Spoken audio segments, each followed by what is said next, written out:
Hi everyone. I know that the lighting is not ideal in this video, but it is so beautiful outside right now. I was about to record the first chapter in Zoey and Sassafras book 2 inside on my couch, and I couldn't stand it. I had to be outside. So hopefully you can see me okay, even though there's some shade falling on me. So this is Zoey and Sassafras book 2. It is titled Monsters and Mold, and I'm very curious to see what happens in this book with Zoey and Sassafras. Got a little preview on the cover of what might be coming. Zoey and Sassafras is written by Asia Citro, and the pictures in the book are by Marion Lindsay.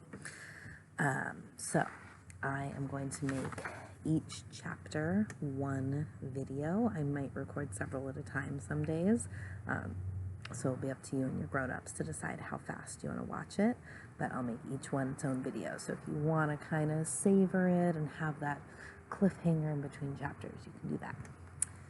All right, so first there is a prologue, and a prologue is something that you sometimes find in chapter books to kind of give you a little bit of background information, a little bit to think about before the actual story starts. So here's the prologue. These days, my cat Sassafras and I are always desperately hoping we'll hear our barn doorbell. I know most people are excited to hear the doorbell ring.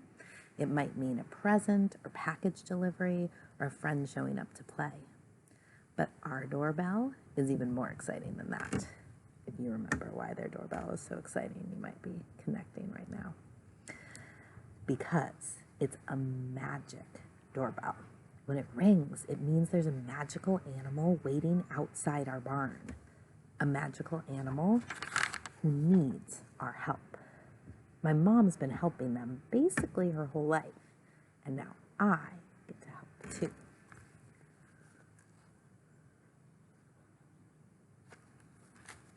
Okay, since the prologue is literally just a page, I'm going to include chapter 1 in this video, so that way we don't have to have so many different videos.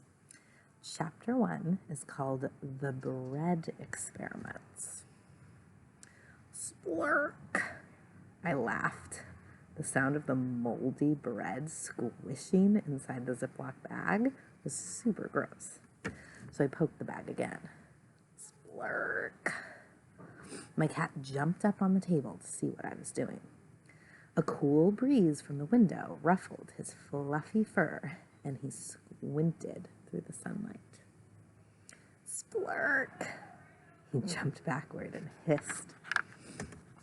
It's okay, Sassafras, I said, giggling and tickling his chin.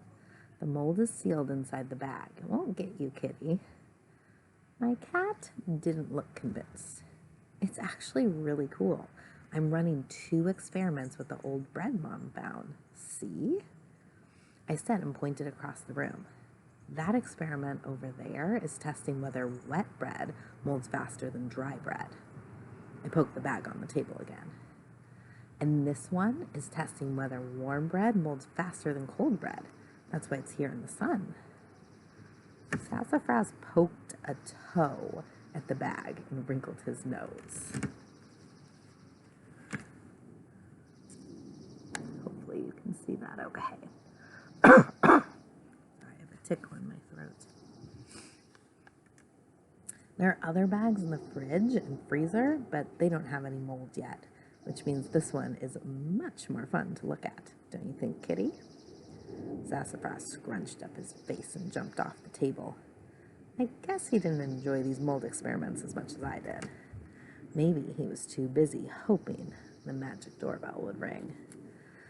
But ever since the sweet dragon I'd nursed back to health had left, the doorbell had been disappointingly silent. I was trying to fill my time with experiments to keep my mind busy.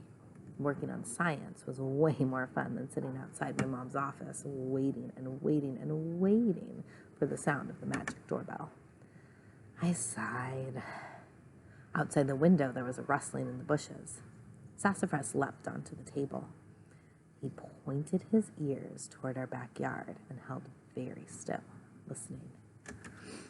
You heard heard that, right? I whispered to Sassafras. He meowed once in reply without taking his eyes off the yard. We both pressed our faces to the window screen. Maybe it was a deer or a cute little chipmunk. The bushes rustled again. Then something or someone cleared its throat. Sassafras and I jumped. That is the end of chapter 1.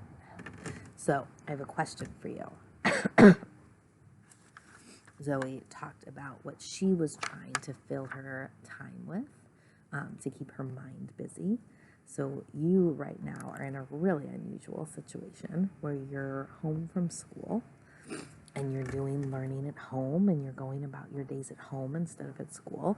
I wonder what you're doing to keep your mind busy. What are some things that you've been enjoying to keep you thinking about new and different things, to keep you learning about things that are interesting to you? So you can think about what you're doing to keep your mind busy and let me know. I would love to hear about it. I'm not going to read it in this video, but chapter 2 is called Pardon Me. Let's wait to see what happens. All right. I will look forward to reading you the next chapter soon. Bye.